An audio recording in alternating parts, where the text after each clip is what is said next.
Buenas tardes, ingenieros, compañeros.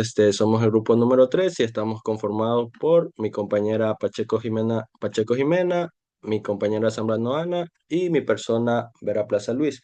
Vamos a hablarles sobre la introducción a los sistemas de control, en la cual vamos a presentar brevemente una introducción que nos dice que la medición de variables físicas permite el correcto funcionamiento, supervisión y aseguramiento de la calidad en procesos industriales complejos. Además que la precisión y la linealidad definen la estabilidad de los lazos de control, ya sean abiertos o cerrados, determinando así la repetibilidad del sistema de automatización. Además de esto, la calibración es el nexo clave para identificar desviaciones sistemáticas respecto a los patrones mundiales. Ahora bien, sabemos que vamos con los instrumentos de medida, en la cual tenemos una definición que nos dice que es la técnica o conjunto de técnicas para la asignación numérica de un constructo medible indirectamente. Las variables críticas en estos instrumentos de medida son la presión, temperatura, caudal y nivel. Y los objetivos deberían ser la seguridad operativa, la consistencia del producto, eficiencia económica de la producción, etcétera. Aquí en las imágenes podemos apreciar lo que es instrumento de medida, que tenemos un graduador, un termómetro, regla, una vareta, etcétera. Ahora vamos con sensor. En cuanto al sensor, tenemos tres tipos de sensores, los cuales pueden ser los sensores térmicos, que se subdividen en los termoresistencias y en los termopares. En cambio, en los sensores de presión tenemos lo que son de elementos mecánicos y las cargas extensométricas. Ahora bien, en los sensores de flujo están los que son las placas de orificio y los de caudalímetros electromagnéticos. Ahora vamos con los transmisores. En cambio, en los transmisores tenemos tres tipos, que son los neumáticos, electrónicos analógicos y los transmisores inteligentes. En los neumáticos tenemos que dan una señal estándar de 3 a 15 PSI. En cambio, los analógicos nos dan un bucle de corriente de 4 a 20 miliamperios. En cambio, los inteligentes, estos poseen un microprocesador integrado con capacidad de autodiagnóstico. Ahora vamos con lo siguiente, que es tenemos que esto se subdivide en lo que es señal analógica y digital. En la señal analógica tenemos que es la función matemática continua con infinitos valores.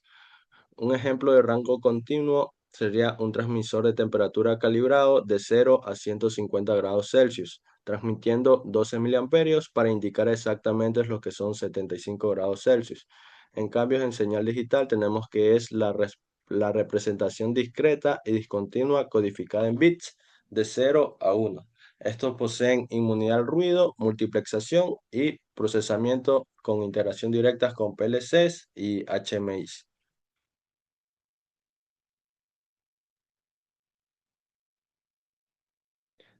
Ya.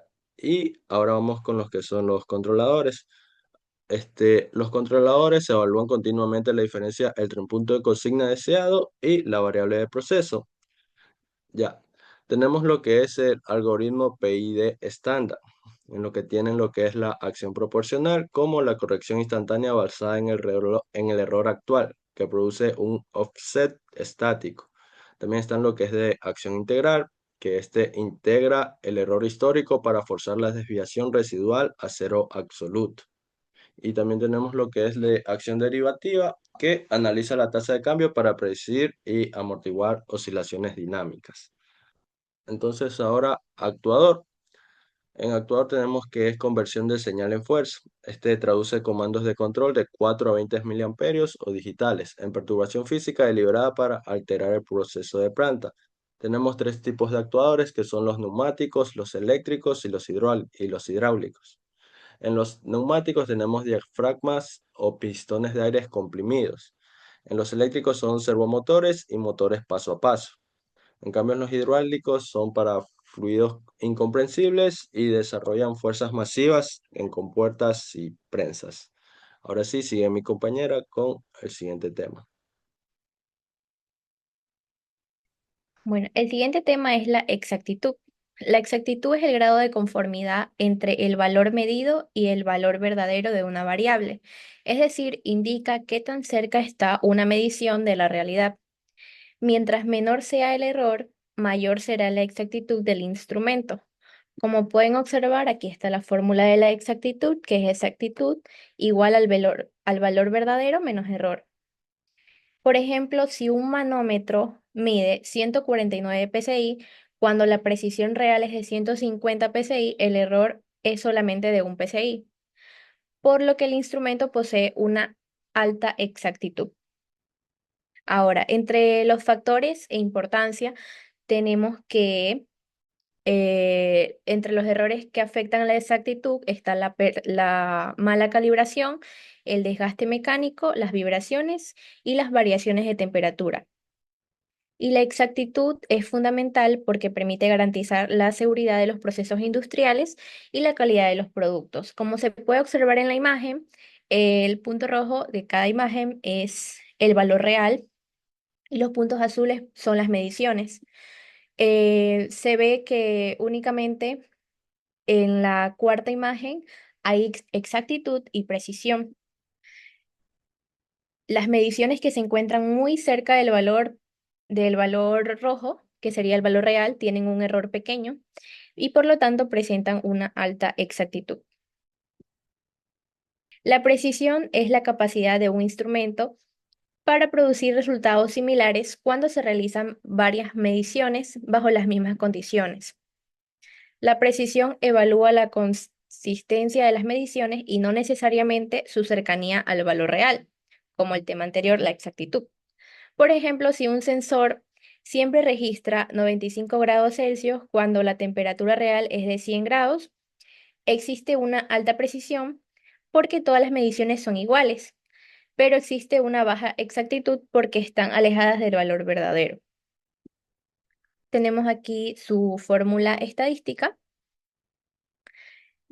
y un ejemplo también es un ejemplo práctico que las mediciones consecutivas de 499 grados 50 grados y 50,1 grados. Indican una baja desviación, es decir, alta precisión.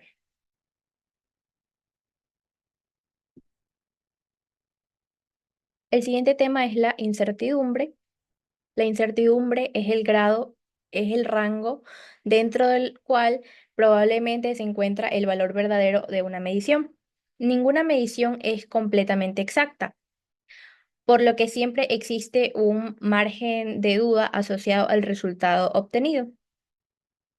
Por ejemplo, cuando un termómetro indica 100 grados Celsius más o menos 0,5 grados Celsius, significa que el valor real se encuentra entre 99,5 y 100,5 grados Celsius. Ahora, existen dos tipos principales, que es la incertidumbre tipo A, que es obtenida mediante un análisis estadístico, y la incertidumbre tipo B, que es obtenida a partir de certificaciones de calibración, especificaciones técnicas o experiencia previa.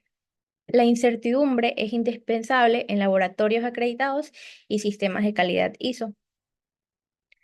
Eh, a- del lado derecho encontramos la fórmula y los diferentes casos con sus respectivas fórmulas también de medición. Ahora tenemos el error de medida. El error de medida es la diferencia existente entre el valor medido y el valor verdadero de una magnitud. Este parámetro permite determinar qué tan correcta es una medición. Existen tres tipos principales de errores. Como se puede ver, el error sistemático, el error aleatorio y el error grosero. Por ejemplo, si un voltímetro mide 118 voltios cuando el valor real es 120 voltios, existe un error de menos 2 voltios. Los errores de medición pueden generar productos defectuosos, pérdidas económicas y fallas en un sistema de control. Siguiente tema. El siguiente tema es la sensibilidad. La sensibilidad es la capacidad de un instrumento para detectar pequeñas variaciones en la variable de medida. Se define como la relación entre la variación de salida y la variación de entrada. Por ejemplo, si un sensor genera 100 milivoltios por cada grado de Celsius, su sensibilidad será de 10 milivoltios grados Celsius. Una alta sensibilidad permite detectar cambios mínimos y mejorar el control automático de los procesos. En sistemas de climatización industrial, esto permite controlar con mayor precisión la temperatura de operación. En la gráfica se muestra la relación entre la entrada y la salida del sensor. La inclinación de la recta representa la sensibilidad, mientras que mientras más inclinada sea la recta, mayor será la variación de salida ante un pequeño cambio de entrada y por lo tanto mayor será la sensibilidad. Ahora, la repetibilidad es la capacidad de un instrumento para producir prácticamente el mismo resultado cuando una medición se repite bajo las mismas condiciones. Para que exista repetibilidad deben mantenerse el mismo operador, el mismo instrumento, el mismo método y el mismo ambiente. Como se muestra en la imagen, bueno, la imagen muestra varias mediciones repetidas. Cuando los resultados son prácticamente iguales, el instrumento posee una alta repetibilidad.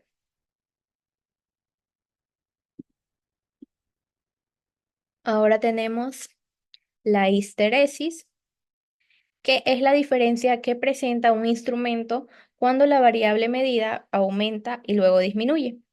Esto significa que la lectura depende del sentido del cambio de la variable.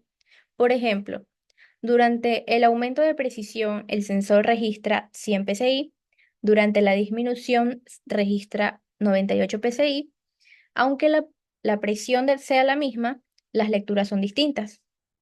Las principales causas son la fricción mecánica, la elasticidad residual y desgaste interno.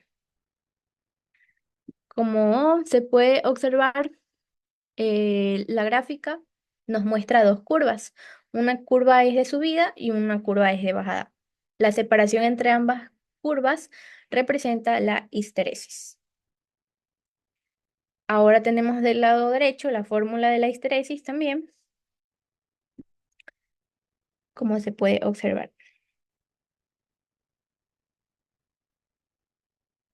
Doy paso a mi compañera. Ya, yo les voy a hablar sobre la resolución y la deriva. La resolución es la menor variación de un instrumento que puede detectar o registrar. Por ejemplo, digamos que tenemos un convertidor analógico digital de 8 bits con una escala de 0 a 10 voltios y puedes detectar cambios mínimos aproximadamente de 0,039 voltios. En la resolución existen diferentes tipos de la misma. Entonces tenemos lo que es la resolución analógica, que esta depende de la sensibilidad del instrumento y de su capacidad de distinguir las pequeñas variaciones continuas. También tenemos lo que es el de resolución digital. Este depende del número de bits del sistema digital o de su convertidor.